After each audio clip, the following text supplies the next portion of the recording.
And before he became Prime Minister, Mr. Brown himself was an opponent of electoral reform. Time after time after time, I would say to Tony Blair, we should have freedom of information, we should have proper voting, proportional representation for the European elections, not this halfway house that we've now got with votes for candidates, that we should have voting reform. Time after time after time. He'd say, yeah, Paddy, I agree, but I can't get it past Gordon. Sometimes he'd add John Prescott as well. Gordon was the primary bloc. Well, now, as an election approaches, Mr. Brown has become a champion of change. To discuss this change of heart, we're joined from Westminster by Peter Hain, long-standing champion of electoral reform, Chris Huhne from the Liberal Democrats, who want proportional representation, and the Conservatives' Eric Pickles, a first-past-the-poster. Peter Hain, well, a deathbed conversion under some considerable pressure. Is that what you've been campaigning for all this time? Well, I am delighted that the Labour Party is now committed under the Prime Minister's leadership to building a fairer voting system.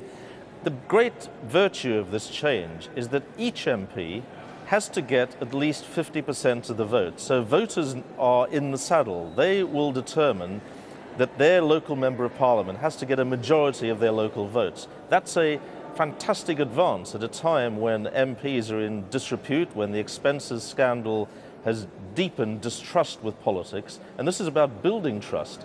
And one other point that is in its favour, in 1951, at the height of the two-party system, both the major parties, Labour and the Tories, polled nearly all the votes between them, 97%. That was down to two-thirds of the votes in 2005. We're in a multi-party system, and this allows voters to express their real first preferences and then to ensure that they determine who is their MP. Just a third of MPs at the moment have more than half the vote. Are you not suffering from a rare burst of modesty? I mean, here is Gordon Brown, quoted there by Paddy Ashdown as being the roadblock to any kind of electoral reform under Mr. Blair's leadership. Suddenly we have it. It's got to have been your work.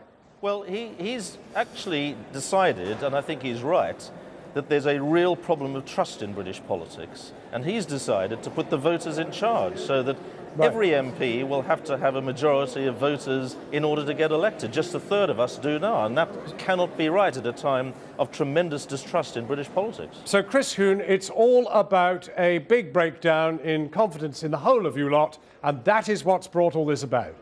Well, I do think that the expenses scandal has opened up the whole debate about how deep the reform of our political system needs to be. And our political system is genuinely broken.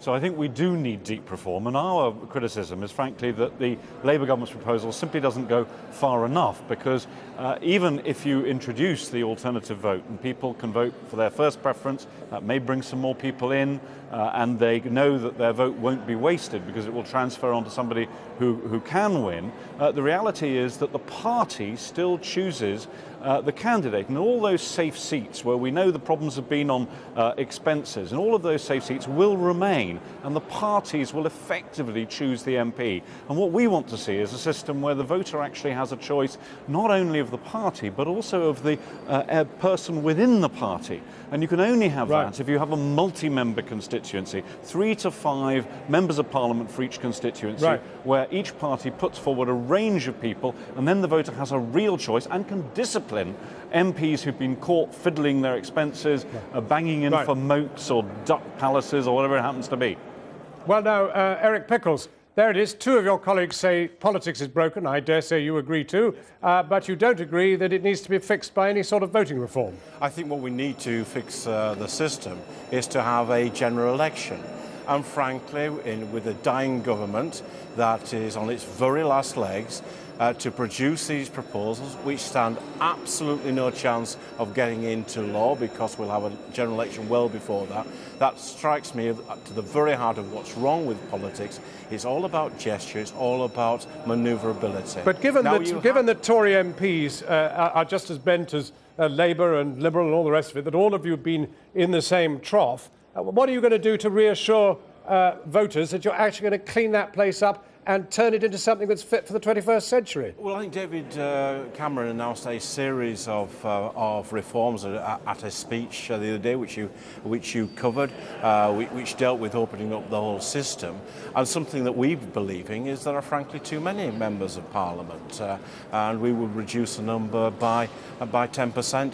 and we will put the boundaries on a fair basis so that we had an equal number of people elected a particular member of Parliament. But what we don't want to do... How do you deal with Chris Huhne's point about having old stagers who stick around for the whole of a Parliament and the next because the system never allows the voter to choose? A third of the seats have never changed hands since the Second World War. A third of them. And that means that these are frankly... training course some time ago. And it was discovered that all you do is just talk over people. I wouldn't have answered the question. The question was addressed to me, Chris. I'm very sorry, but you're really going to have to learn some manners.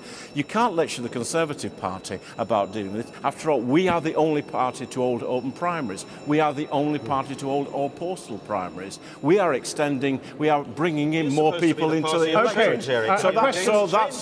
That's a big change. These people rely on being elected by the unions or by the faithful. We've been Conservatives doing it again. The question it wasn't a very good thing in that training course, just talking over people.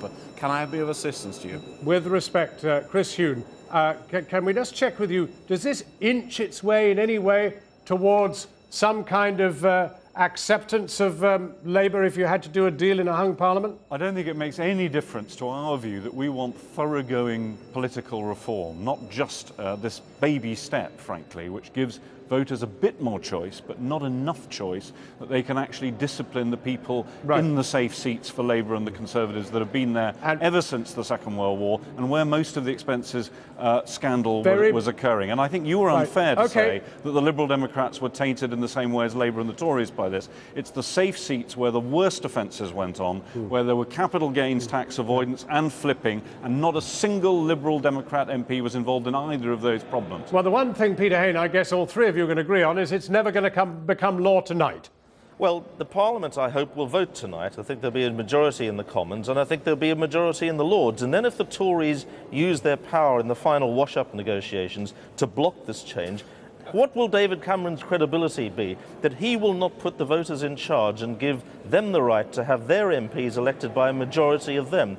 What can be more democratic than that? They're against change. They're the same old Conservative Party we all knew under their slick spin. Eric Pickles, you get 10 seconds. This is all about these two parties. They just want to stop the voters deciding things. They want to do cosy deals between us. Let the people decide. All three of you, I look forward to the leaders' debates. I hope they're as much fun.